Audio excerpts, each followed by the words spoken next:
नमस्कार दोस्तों, साहित्य सखी से सुनते हैं साहित्य की बातें। आज मैं लेकर आई हूँ आपके लिए एक कहानी जिसका शीर्षक है दुख का अधिकार और जिसे लिखा है यशपाल ने। यह कहानी देश में फैले अंधविश्वासों और ऊंच नीच के भेदभाव को बेनकाब करते हुए यह बताती है कि दुख की अनुभूति सभी को समान रूप से होती है। कहानी धनी लोगों की अमानवीयता और गरीबों की मजबूरी को भी पूरी गहराई से उजागर करती है। यह सही है कि दुख सभी को तोड़ता है। दुख में मातम मनाना हर कोई चाहता है। दुख के क्षण में सामना होने पर सब अवश हो जाते हैं, पर इस देश में ऐसे भी अभागे लोग हैं जिन्हें ना तो दुख मनाने का अधिकार है ना अवकाश। तो चलिए सुनते हैं कहानी दुख का अधिकार। मनुष्यों की पोशाकें उन्हें विभिन्न श्रेणियों में बांट देती हैं। प्रायः पोशाक ही समाज में मनुष्य का अधिकार और उसका दर्जा निश्चित करती हैं।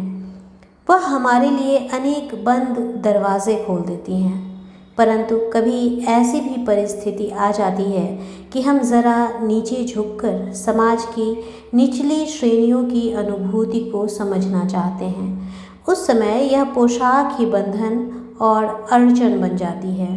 जैसे वायु की लहरें कटी हुई पतंग को सहसा भूमि पर नहीं गिर जाने देती, उसी तरह खास परिस्थितियों में हमारी पोशाक हमें झुक सकने से रोके रहती है।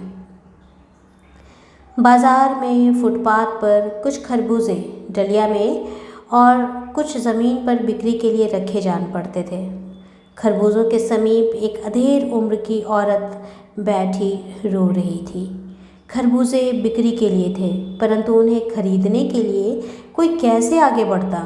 खरबूजों को बेचने वाली तो कपड़े से मुंह छिपाए सिर को घुटनों पर रखे फफक फफक कर रो रही थी।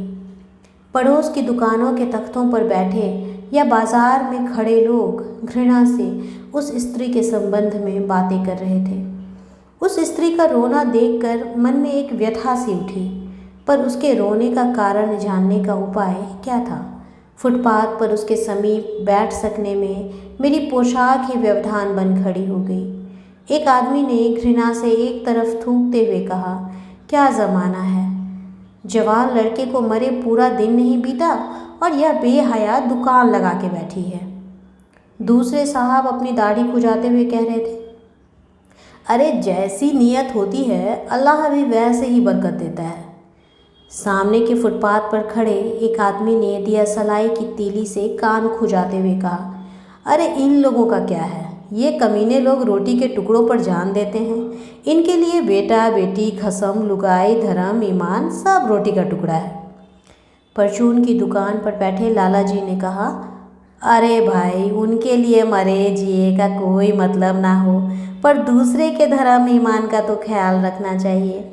जवान बेटे के मरने पर 13 दिन का सूतक होता है और यह यहाँ सड़क पर बाजार में आकर खरबूजे बेचने बैठ गई है। 1000 आदमी आते जाते हैं, कोई क्या जानता है कि इनके घर में सूतक है। कोई इनके खरबूजे खा ले तो उसका ईमान धर्म कैसे रहेगा, क्या अंधेर है।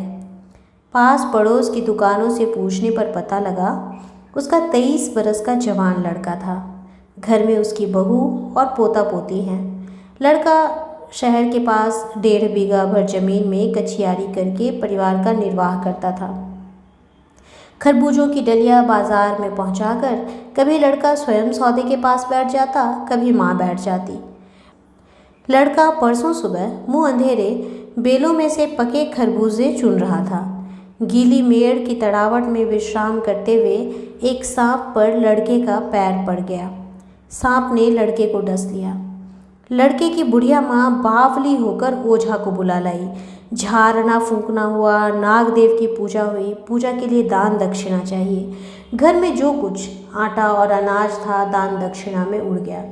माँ बहू और बच्चे भगवाना से लिपट लिपट कर रोए, पर भगवाना जो एक दफ़े चुप हुआ तो फिर ना बोला। सर्प के विष से उसका सब बदन काला पड़ गया था।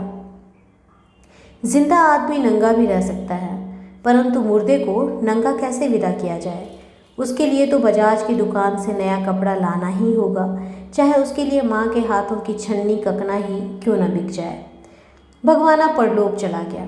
घर में जो कुछ चूनी भूसी थी सो उसे विदा करने में चली गई। बाप नहीं रहा तो क्या, लड़के सुबह उठते ही भूख से बिलबिलाने लगे। दादी ने उन्हें खाने के लिए खरबूजे दे दिए, लेकिन बहू को क्या देती। बहू का बदन बुखार से तवे की तरह तप रहा था। अब बेटे के बिना बुढ़िया को दुअन्नी चौवन्नी भी कौन उधार देता।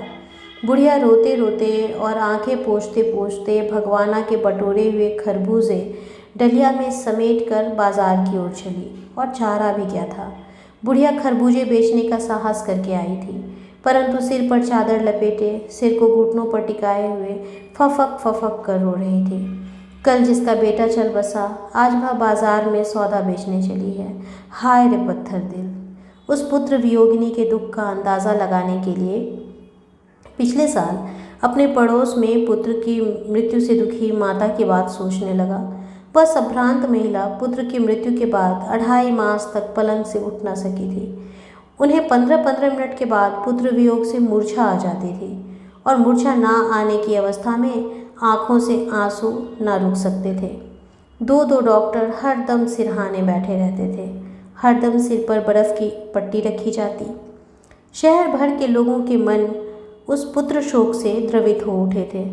जब मन को सूझ का रास्ता नहीं मिलता तो बेचैनी से कदम तेज़ हो जाते हैं। उसी हालत में नाक ऊपर उठाए राह चलतों से ठोकरे खाता मैं चला जा रहा था।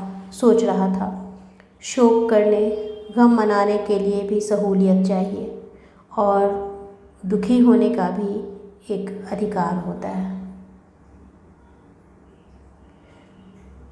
उम्मीद है आपको कहानी पसंद आई होगी। धन्यवाद।